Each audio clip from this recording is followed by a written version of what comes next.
मैं आपको एक छोटी सी कहानी सुनाता हूँ। एक लड़का था जो एक सेठ के यहाँ काम करता था। उसके माता पिता नहीं थे, तो जो भी सेठ उसको देता था वो शाम को उस पैसे से आटा वाटा खरीद के शाम का खाना बना के खा लेता था। खाना उतना ही बनता था, मतलब 4 ही रोटी बनती थी, इससे ज्यादा नहीं बनती थी, और सब्जी अपनी बना के खा लेता था। अब एक दिन से क्या हुआ, वो 4 रोटी जो बनाता था, एक रोटी उसकी चूहा ले जाता था। तो ये देखकर वो बहुत शौक हुआ। तो एक दिन उसने चूहे को पकड़ लिया कि भाई, मैं मुश्किल से 4 ही रोटी बना पाता हूँ पूरा दिन काम करके, उसमें से भी एक रोटी तू ले जाता है। तो ये सुन के चूहा उसको बोलता है, जो मेरे हक का है वो मैं ले जा रहा हूँ, तो तेरे हक का है वो तुझे मिल रहा है। ये सुन के वो लड़का शौक हो जाता है। तो ये क्या बात कर रहा है? बोला, कमा मैं रहा हूँ, तेरा हक कैसे हो गया? बोला, तुझे अगर इस समस्या का समाधान चाहिए तो तेरी समस्या का समाधान महात्मा गौतम बुद्ध करेंगे। तो वो सुन के थोड़ा शौक होता है। बोला, ठीक है, फिर मैं इस समस्या का समाधान लेके ही आऊंगा। बोला, गौतम बुद्ध कहाँ मिलेंगे? तो वो चूहा उसको एड्रेस बताता है कि यहाँ मिलेंगे। जब वो एड्रेस लेके सेठ के पास जाता है और बोलता है, सेठ से मुझे 5 दिन की छुट्टी चाहिए, मुझे गौतम बुद्ध से मिलना है। तो वो 5 दिन की छुट्टी ले लेता है।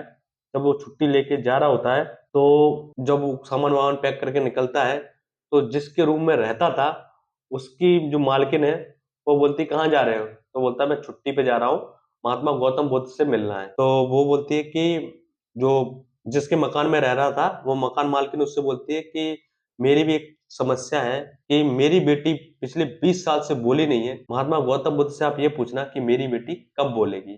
तो ये सुन के वो बोलता है, ठीक है, मैं पूछूंगा। और वो आगे बढ़ता है। जब वो आगे बढ़ता है, कुछ दूर चलता है, तो उसको एक बहुत बड़ा पहाड़ मिलता है। तो बहुत बड़ा पहाड़ मिलता है बर्फ का। अब वो सोचता है कि मैं यहाँ से पार कैसे करूं। फिर उसको ऊपर एक जादूगर दिखता है। तो जादूगर को बोलता है, जादूगर, मुझे ये बर्फ का पहाड़ पार करा दे। तो जादूगर ऐसे छड़ी घुमाता है और उसको ऊपर बुला लेता है। वो बोला, बता कहाँ जा रहा है? उस लड़के से पूछता है जादूगर, कहाँ जा रहा है? वो बोलता है कि मुझे महात्मा गौतम बुद्ध के पास जा रहा हूँ, मुझे ऐसी ऐसी समस्या है, मैं समस्या का समाधान चाहता हूँ। बोला, अच्छा, तो फिर एक काम करेगा, मेरी भी समस्या पूछ के आना महात्मा गौतम बुद्ध से कि मुझे जो प्रॉब्लम है कि मैं इस पहाड़ी पे, बर्फ की पहाड़ी पे बहुत सालों से बैठा हूँ, मुझे मुक्ति स्वर्ग कब मिलेगा? बोलता है, ठीक है। ये बात सुन के बोलता है कि मैं आपकी परेशानी महात्मा गौतम बुद्ध से पूछ लूंगा। ये जादूगर ऐसे छड़ी घुमाता है और उसको बर्फ की पहाड़ी पार करा देता है। फिर वो आगे बढ़ता है और कुछ दूर चलता है, फिर उसको एक नदी मिलती है। बोलता है, अब ये नदी कैसे पार होगी? तो वहां देखता है कछुआ है। तो कछुआ उसको नदी पार करा देता है। और जब नदी पार करा देता है, उसके बाद कछुआ उससे पूछता है, आप कहाँ जा रहे हो? तो कछुआ वो बोलता है कि मैं महात्मा गौतम बुद्ध से मिलने जा रहा हूँ। तो वो बोलता है, मेरी भी एक परेशानी है, मैं इस पानी में 500 साल से हूँ, मुझे मुक्ति कब मिलेगी? तो बोलता है, ठीक है, मैं महात्मा गौतम बुद्ध से पूछ लूंगा। अब आगे जैसे ही चलता है, महात्मा गौतम बुद्ध के यहाँ पहुंच जाता है। अब महात्मा गौतम बुद्ध बैठे, वहां उनके यहाँ सभा लगी, लोग बैठे। उनका जो शिष्य था वो बोलता है कि महात्मा गौतम बुद्ध से आप अपनी 3 समस्या ही पूछ सकते हो और उसी का हल ले सकते हो। अब उस बंदे के पास थी 4 समस्या, एक तो कछुए की, एक वो जादूगर की, और एक जिस मकान मालिक में वो रहता था उसकी बेटी की। तो वो बोलता है, और एक मेरी। तो वो सोचता है, क्या पूछूं?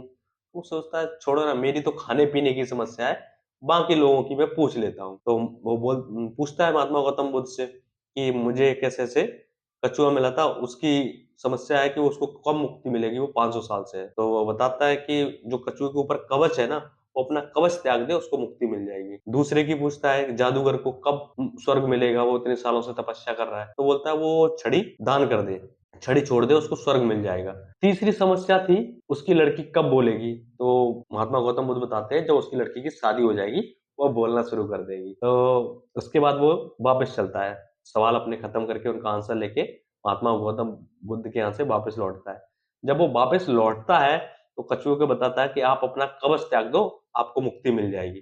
जैसे ही वो कवच त्यागता है, वो हीरे मोती उसके कवच से निकलते हैं, हीरे मोती निकलते हैं। तो वो कछुआ बोलता है, ये हीरे मोती हम आपके हैं। बंदा था, वो हीरे मोती ले लेता है, अमीर बन जाता है। और थोड़ी दूर चलता है, वो छड़ी वाला फिर मिलता है, उसको बताता है कि आप अपनी छड़ी त्याग दो, आपको स्वर्ग मिल जाएगा। तो वो जादूगर वो छड़ी उसको दे देता है और वो स्वर्ग में चला जाता है। यानी पहले वो अमीर बन गया, वो हीरे मोती मिल गए, फिर उसके पास छड़ी दे दी, मतलब अब सारी पावर भी उसी के पास आ गई। अब मकान मालिक के घर में पहुंचता है, बोलता है कि आपकी लड़की की जैसे ही शादी करोगे, आपकी लड़की बोलना शुरू कर देगी।